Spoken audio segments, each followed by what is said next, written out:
E o Influenciadores está de volta conversando com o Dr. Juan Mejia, médico peruano que na década de 90 passou a morar, trabalhar e também estudar no Ceará. Nós falávamos do primeiro transplante, na verdade, um dos primeiros transplantes realizados aqui no estado. Agora o senhor lembra desse paciente na imagem, Dr. Juan? Quem é ele? O Antônio Moura, né, foi o nosso primeiro receptor, o primeiro transplante cardíaco realizado no Hospital de Messejana, né? E a doadora havia sido uma paciente que havia ficado internada também na UTI respiratória do próprio Hospital de Messejana. Então foi uma doação de dentro próprio do hospital.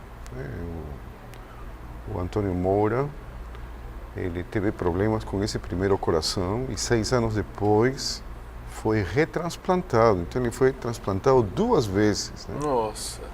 E ele tem uma situação anedótica muito interessante, porque ele teve 2 filhos, não? O primeiro depois do primeiro transplante e o segundo depois do segundo transplante. Nossa. E um desses filhos foi batizado com um nome, né? Que nome é esse? O primeiro filho, depois do primeiro transplante, colocou o nome de Juan, né? Em homenagem a seu cirurgião. E o segundo colocou o nome de João Davi, em homenagem ao clínico que cuida dele, o Dr. João Davi, nosso chefe de serviço, nosso chefe da unidade, o clínico cardiologista, né? Então, essa foi a maior homenagem que o senhor já recebeu? Realmente é muito mais que uma placa, que qualquer diploma, né? O reconhecimento do agradecimento de uma pessoa, né? Que pode usufruir da ciência, da tecnologia e principalmente da organização dos grupos de profissionais, que é o que interessa, né? A tecnologia está aí para ser adquirida, os equipamentos estão aí para serem adquiridos, o conhecimento está aí para ser pego, mas o que é interessante, principalmente para os países de renda mediana como o Brasil, sim, ou de partes do país como o Nordeste, onde tem muito, é deficitário em muitas situações, é a capacidade de organização dos grupos. Então, eu acho que essa é a maior contribuição que nós podemos dar como especialistas para poder conseguir alguma coisa diferente e, de alguma forma, acompanhar o que o mundo está fazendo. Não em prol de dizer, eu faço transplante ou não faço. Eu faço transplantes para poder atender uma necessidade da comunidade na qual sou responsável. Então, isso foi o que sempre nos guiou, nos norteou, e uma coisa que nos veio impregnado desde o momento que estivemos em São Paulo com todo esse grupo de gente maravilhosa que influenciou sobremaneira na nossa forma de pensar, na nossa forma de agir, na nossa forma de enfrentar essas situações. Que eu acho que tem tudo a ver com que um país latino-americano, um país com grandes problemas e deficitário principalmente na área da saúde. Claro que também educação, segurança. Sim, sim. Mas nossa área de atuação é a saúde, uma área complexa, então às vezes ficamos um tanto não muito conformes da possibilidade que poderíamos contribuir mais. E esse contato que nós temos, principalmente com a área internacional, no meu entender, deveria ser melhor aproveitado.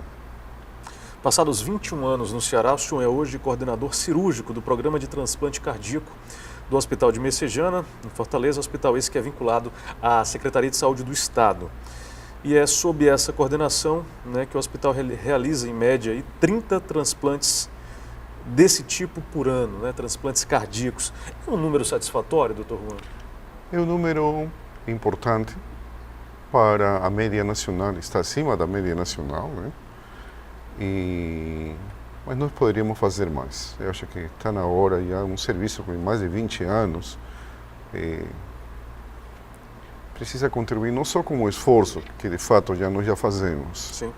Precisamos conversar mais com a parte da gestão, com a administração, com Brasília, para poder, não nesses momentos, que é uma situação de exceção, onde cada transplante que se faz é realmente um esforço conjunto para poder fazer que aconteça. Uma vitória. Nós já era mais fácil nos anos anteriores. E estamos cientes da situação em que nos encontramos, não só no Brasil, sino principalmente nessa parte pobre do Brasil mesmo. Os economistas querem nos convencer de que estamos saindo do fundo do poço, mas isso aqui a gente não sente os efeitos ainda, principalmente na área da saúde pública. Mas nós somos confiantes, né, que vamos continuar, vamos tentar melhorar. Era um serviço que deveria estar fazendo 50 transplantes por ano. É uma referência no Norte e Nordeste da América Latina. Soube se posicionar bem perante os europeus e os americanos, e isso levou a ser considerado interlocutor para a América Latina. Agora, já em contato com os países africanos, Sim. para poder, né, quando o pessoal, por exemplo, de Moçambique soube que nós tínhamos um projeto de ensinar a fazer transplante a outros centros, eles também se interessaram. Aí começaremos a falar da minha atuação durante os 50 anos, da comemoração dos 50 anos do primeiro transplante cardíaco que aconteceu na cidade do Cabo, em dezembro passado, onde estava toda a família transplantadora do mundo. Quer dizer, aqueles senhores onde estão os livros, os nossos estantes, estão os nomes, né? Eles estavam aí conversando com você, aquelas coisas. E um transplante feito por um africano. Foi feito. Christian Barnard foi um sul-africano e ele estudou nos Estados Unidos, fez o treinamento lá. Agora, o cara deve ter sido muito audaz, não deve ter sido bobinho, não, porque o governo americano deu para ele de presente uma máquina coração-pulmão em reconhecimento à sua atuação. Eram os albores da cirurgia cardíaca. Então, ele retorna para a África do Sul, para a cidade do Cabo. Entenda-se que está nos anos 60, né? Então, aquela época que começava a aparecer a situação do mundo contra a África do Sul em relação ao apartheid, né? Sim, apartheid. Os apartheid. E ele, alguns anos depois, volta para os Estados Unidos porque ele trabalhava com transplante de fígado, transplante de rim, queria aprender sobre imunossupressão, queria, né, dar uma atualizada. E ele volta para os Estados Unidos, visita seus colegas e observa como estava sendo feita a parte técnica cirúrgica em animais, da técnica cirúrgica do transplante cardíaco, que os americanos estavam fazendo já uns 15 anos antes.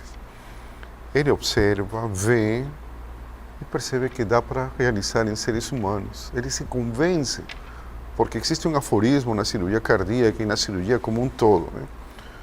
Porque quando é difícil na parte experimental num animal, que cada vez se faz menos, né? Porque agora estamos cheios de simuladores, mas naquela época, quando era difícil fazer, em gente era mais fácil. Então, ele leva a técnica, volta para a cidade do Cabo, prepara os pacientes e ele faz o primeiro transplante e o paciente sobrevive.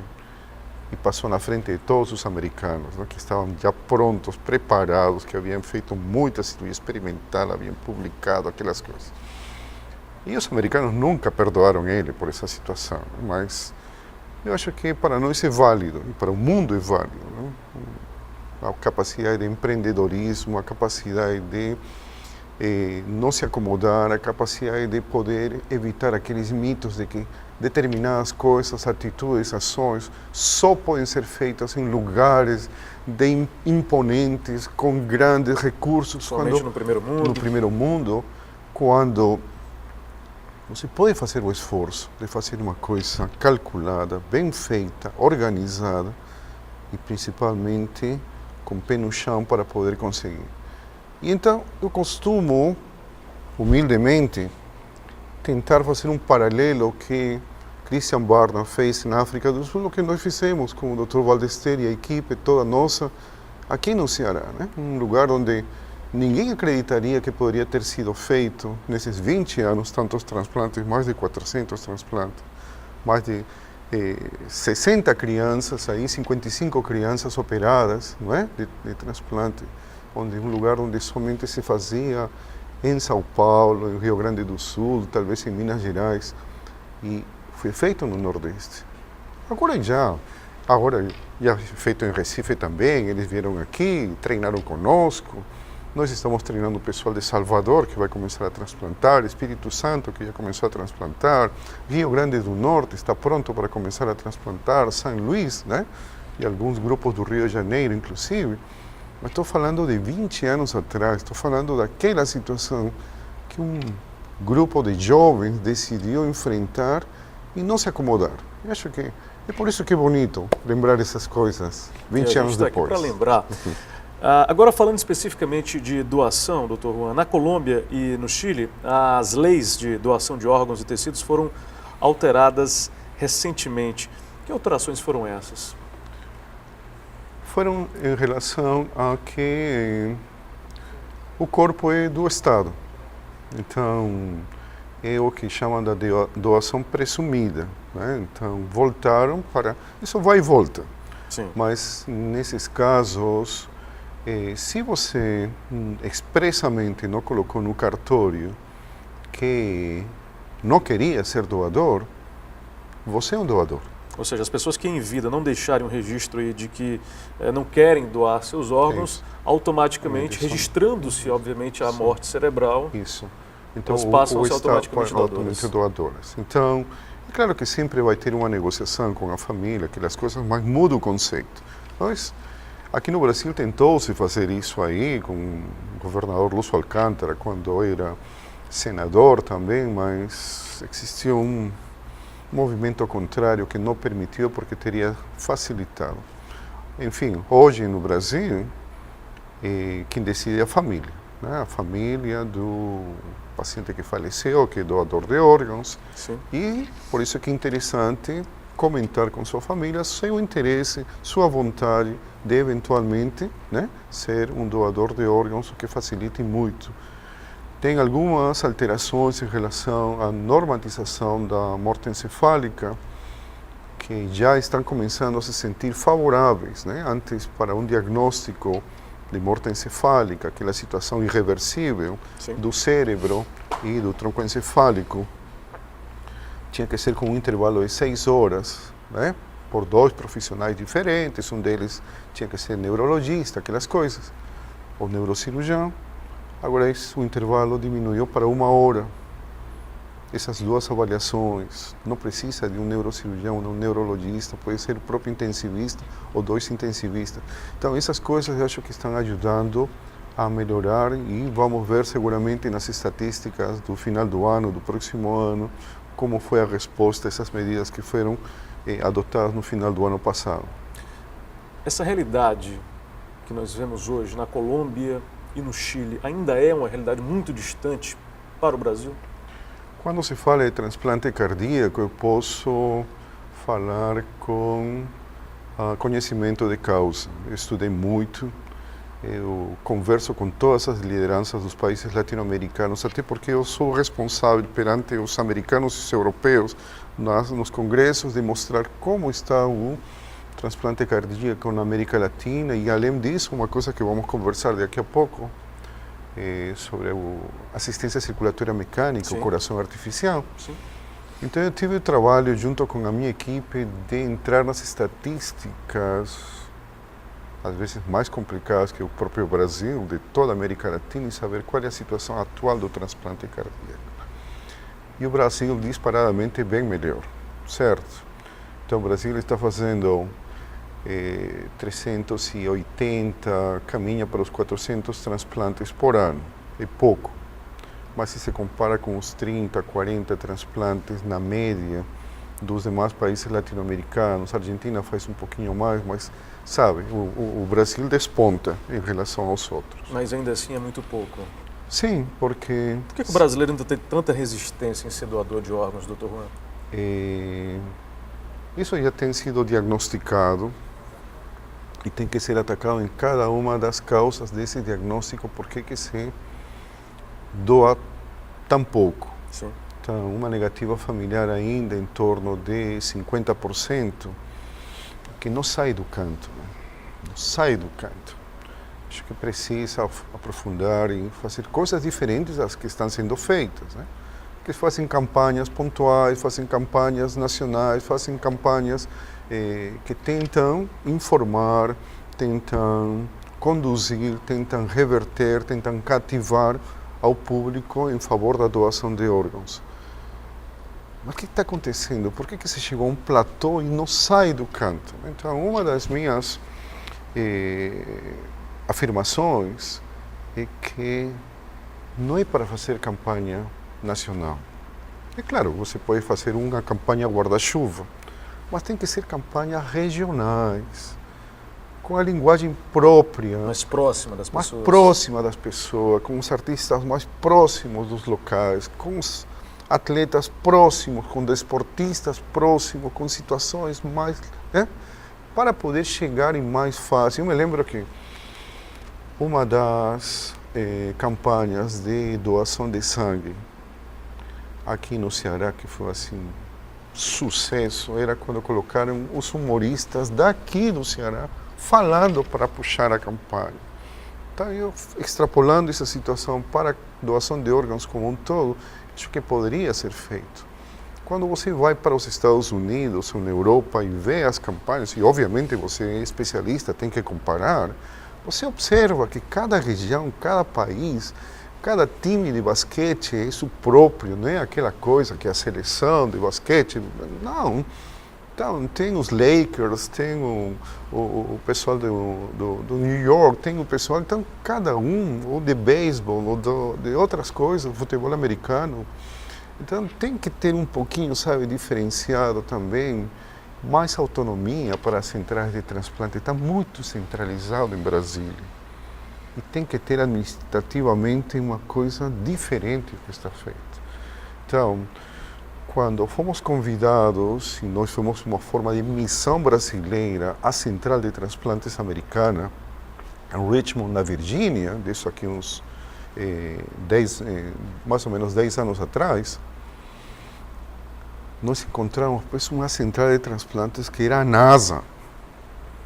400 funcionários trabalhando em 3 turnos por dia, com supercomputadores defendidos pelas Forças Armadas. Quer dizer, se queimavam uns hackers, já tinham os outros para entrar. Supercomputadores, você imagina? Se fazem milhares de transplantes, né?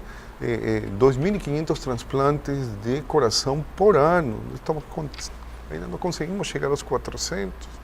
Os Estados Unidos têm 330 milhões de habitantes, nós já estamos caminhando para os 220. Essa diferença não deveria ser tanto assim. É verdade. Agora, se você vai para Brasília, eu não conheço agora, porque acabaram de mudar o lugar do Sistema Nacional de Transplante, que é o órgão, a coordenadoria que toma conta dessa situação especial, desse segmento da medicina no Brasil, transplante de órgãos. Mas em uma sala do tamanho desse estúdio, com 20 pessoas assim juntas aqui, aquela coisa, imagina, entendeu? Então precisava, uma das poucas coisas que hoje no Brasil estão dando bons resultados, eu acho que deveria receber o bônus e o prêmio de poder espalhar, talvez ser convertida numa agência, deixar de ser uma coordenadoria, passar a ser uma agência. Não tem a ANAC, não tem a Anitel, não tem as outras agências que às vezes, né, a gente não fica muito conforme com o resultado. Por que esse segmento que dá nome ao Brasil, que resolve tanta coisa, fica acanhado, fica...